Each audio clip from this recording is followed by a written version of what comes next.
Ya. Alhamdulillah. Ya, yuk.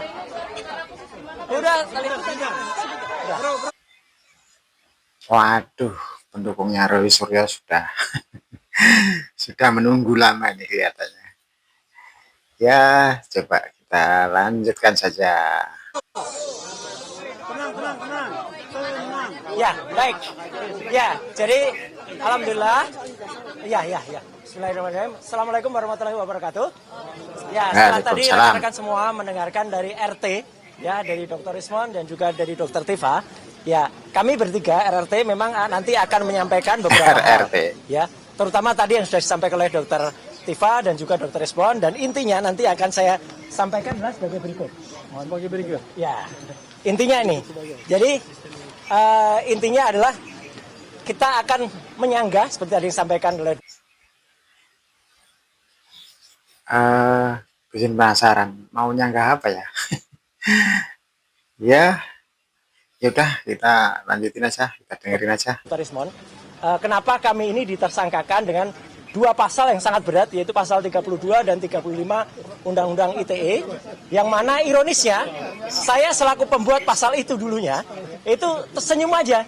Ini penyidik ini dapat masukan yang sangat tidak jelas, dapat bisikan-bisikan jahat yang mana ada orang yang hanya membaca Undang-Undang ITE tapi tidak mengerti maknanya. Intinya begini, kami nanti akan sampaikan bahwa persoalan ini dimulai dari awalnya ada dari mana. Orang yang membuat persoalan ini jadi gaduh adalah orang yang kausa prima atau penyebab pertamanya adalah Joko Widodo sendiri.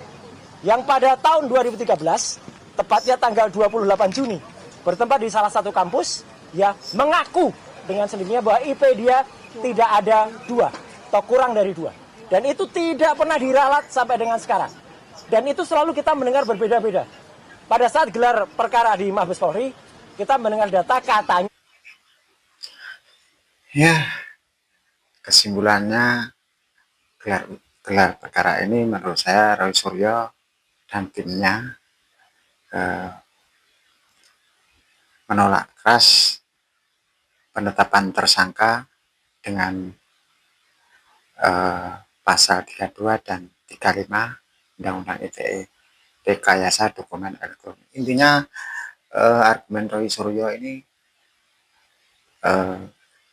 tuding balik ke pihak Dian Sandi, Andi Aswan, dan Joshua Sinabilah.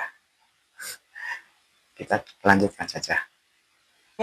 IP-nya ada yang bilang 3,5, ada yang IP-nya 2,5 dan lain sebagainya. Dan terakhir kita bilang rektor sini mengatakan IP-nya 2,5 atau lebih sedikit, atau standarnya minimal 2,5. Ini kan aneh. Jadi dialah, kalau mau ditanya siapa penyebab gaduh, dialah yang penyebab gaduh. Kemudian apa? Persoalan ini dimulai dari ketika kemudian disebabkan oleh karena dilakukannya pasal 32 dan 35. Secara detail pasal 32 dan 35 di Undang-Undang ITE ada di sini.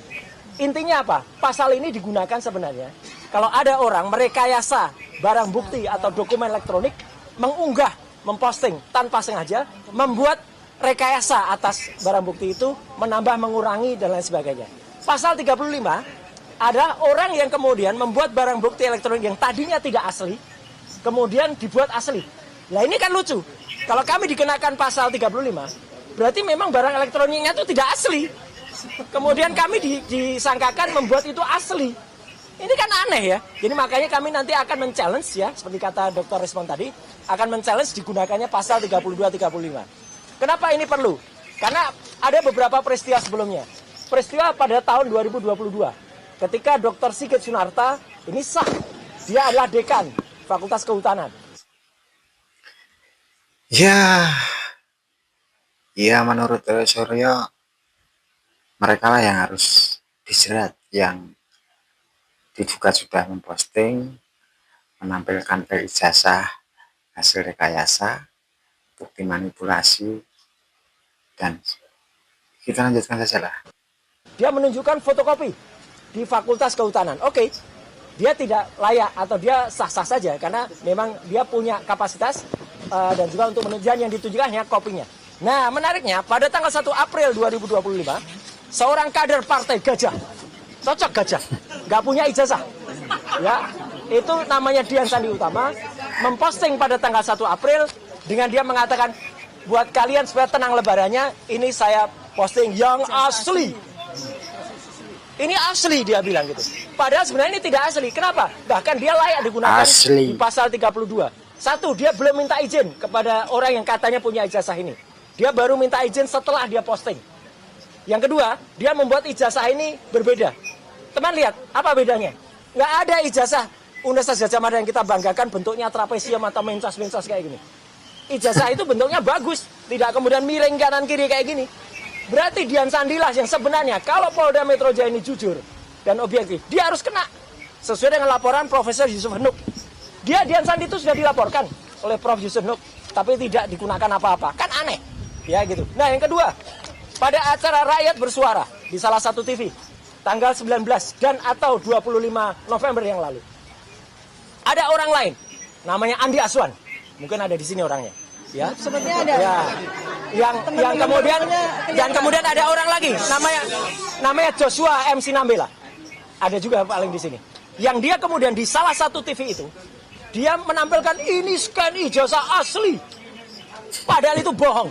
Dia hanya melakukan rekonstruksi citra, kalau kata Dr. Respon, atau melakukan modifikasi terhadap filenya Dian Sandi tadi. Jadi jelas ini filenya sama, hanya direkayasa. Jadi orang itu sudah berbuat bohong dengan mengatakan scan ijazah asli. Makanya saya bilang di sini, nanti akan saya mintakan bahwa orang itulah yang harusnya kena pasal 32 dan 35. Dan si Joshua Sinambila yang ternyata dijadikan ahli dalam perkara ini untuk melawan kami itu pun menyatakan bahwa dia file ini yang kemudian diteliti. Itu kan nggak boleh file yang rekayasa kemudian diteliti. Dan dia tidak bisa berkata apa-apa kalau di TV. Dia hanya bilang, saya tidak. Ya, menurut saya bukti manipulasi yang utama adalah yang katanya logonya jadi tingkletot itu menjadi rusak, tidak simetris berbanding balik dengan ijazah asli tahun 85 yang menurut Kausa Prima gaduh. Ia menegaskan bahwa Jokowi juga pernah mengatakan apa ya, lupa saya, ya kelanjutan terus. Saya, ya itulah kata dia. Ya, nah kemudian apa yang kemudian kami arah?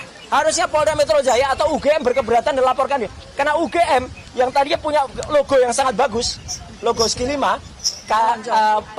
itu logo itu buatan Pak RJ Katamsi, seorang seniman dari ASRI atau Akademi Seni Rupa Indonesia, dosen ISI. Pada awal UGM, kemudian disempurnakan tahun 93, itu dibuat kacau, dibuat dalam bahasa Jawa rusak. Karena apa? Karena logonya itu kemudian ditarik-tarik ke kanan kiri, sehingga dalam bahasa Jawa ini disebut logo UGM menjadi pateng pletot. Kenapa pateng pletot? Lihat ya, ini ada logo yang asli, yang saya katakan ini bentuknya sudah berbeda, menjadi perot logo UGM. Kan parah sekali logo UGM yang sangat kita banggakan, yang sebentar lagi akan merayakan Dies Natalis ke-76, kemudian dibuat rusak ya dengan file yang miliknya yang ditampilkan oleh si Andi Aswan dan juga Joshua Sinambela. Dan ini berarti sebelumnya sudah sempat disampaikan di sudah di layar TV dan kemudian belum saya sampaikan di sini. Berarti ini baru di sini baru pada gelar perkara. Berarti jadi, penambahan ya? Penambahan. Nah, jadi logo itu pun apa yang diunggah oleh Andi Aswan dan Joshua itu pun kita analisis pakai histogram. Ternyata ini sama filenya dengan punyanya Dian Sandi. Berarti ini rekayasa. Orang itu jelas harus kena pasal 32 dan 35. Karena dia membuat seolah-olah ini asli. Andi Aswan mengatakan ini file scan asli. Masuk pasal 35. Karena 35 membuat barang yang palsu menjadi asli. Atau menjadi identik. Atau ada berapa banyak? Nanti ada. Lihat aja sebentar ya Pak ya. Kemudian ini oh iya, tadi saya lupa. Pak Jokowi katanya yang mengatakan IP-nya berapa, tapi lupa. Tadi saya cuma apa yang harus saya katakan itu ternyata IP. Ya, lanjutkan saja dulu. Saya lakukan analisis ELA, error level analysis. Ya, panjang. Kemudian, nah, oke, saya persingkat. Kemudian kalau teman-teman tahu ijazah UGM asli itu kayak apa? Kayak gini nih. Ini ijazah yang benar tahun 85. Kehutanan UGM. Berarti ijazah yang tahunnya sama dengan kelulusan Joko Widodo. Bahkan ini sebulan sebelumnya, beberapa bulan. Jadi artinya ijazah ini sudah sempurna. Ada watermark, jelas betul nih watermarknya. Nggak harus dicari-cari. Sekarang di YouTuber Ceboker Nusantara itu ada orang yang sok ahli. Ini dicari-cari kotoran kayak gitu kok dibilang watermark. Ada juga embosnya nih, jelas betul nih embosnya kelihatan. Jadi udah tidak template. ada lintasan stempelnya kelihatan tuh, lintasan stempelnya kelihatan tuh. Nggak usah dijelas-jelaskan aja, lintasan stempelnya kelihatan. Ada watermark, ada logo yang simetris. Ya, ini kan logonya simetris nih, indah nih logo UGM. Nah, jadi artinya apa yang kami sampaikan nanti di dalam itu adalah menegaskan kembali bahwa ya kalau ini dianalisa dengan luminant gradient, logo yang ijazah yang dikatakan asli oleh Dian Sandi, dikatakan asli oleh Andi Aswan, oleh Joshua Sinambela itu adalah tidak benar. Itu adalah palsu. Ya, menurut Profesor singkatnya merasa salah orang yang jadi tersangka dan menantang penyidik menggunakan bukti manipulasi ijazah oleh pihak lain. Seperti apa opini teman-teman semua? Silahkan tulis komentar di bawah. Oke, terima kasih sudah menonton.